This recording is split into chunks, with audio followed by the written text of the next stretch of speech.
কুমিরা ঘাট চট্টগ্রাম জেলার একটা সুন্দর দর্শনীয় প্লেসের মধ্যে পড়ে।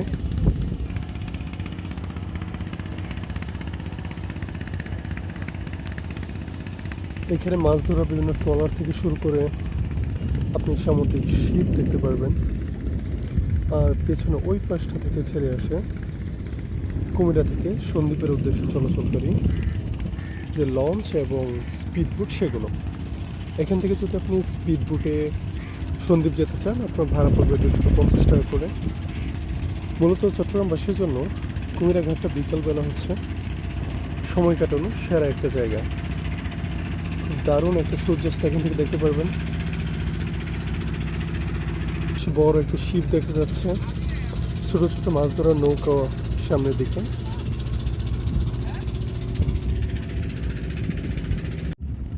এখন ঠিক সূর্যাস্তের আগ মুহূর্ত, একটু পরে মাগরিবের আজান হবে। আর এই মুহূর্তটা হচ্ছে কুমিরাতে আপনি ভ্রমণ করার জন্য এটা হচ্ছে সেরা সময়। বিশেষ করে গরমের দিন যখন প্রচণ্ড গরম থাকে, কিন্তু তখনও আপনি কুমিরাতে আসলে বাতাস ঠিকই পাবেন। জায়গাটা খুবই শান্ত নিরিবিলি, মাঝে মাঝে ট্রলারের শব্দ শুনতে পারবেন। খুবই পিসফুল একটা এনভায়রনমেন্ট, চারদিকে সমুদ্রের বাতাস আসতেছে, অসাধারণ।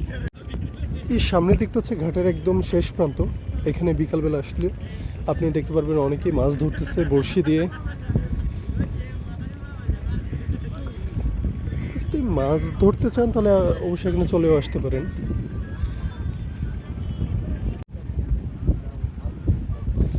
বলে রাখা ভালো, কুমিরাতে যদি আপনি আসতে চান, ঢাকা চট্টগ্রাম হাইওয়ের ছোট কুমিরার আগে বড় কুমিরার পর একটা জায়গায় আপনাকে নামতে হবে এবং সেখান থেকে জনপ্রতি 10 টাকা ভাড়া দিয়ে আপনি চলে আসতে পারবেন কুমিরা ঘাটে।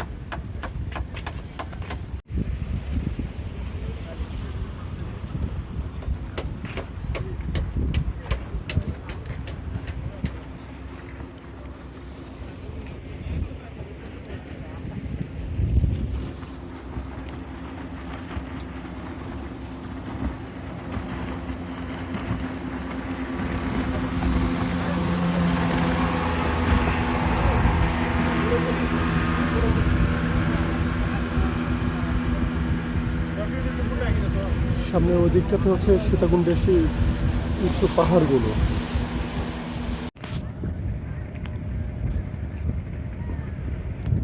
অর্থাৎ আপনি কুমিরা ঘাটে যদি বেড়াতে আসেন তাহলে এক পাশে সমুদ্রে দেখা পাবেন, আর পেছনের দিকটাতে সীতাকুণ্ডের সেই সুউঁচু পাহাড় সারিগুলো দেখতে পারবেন।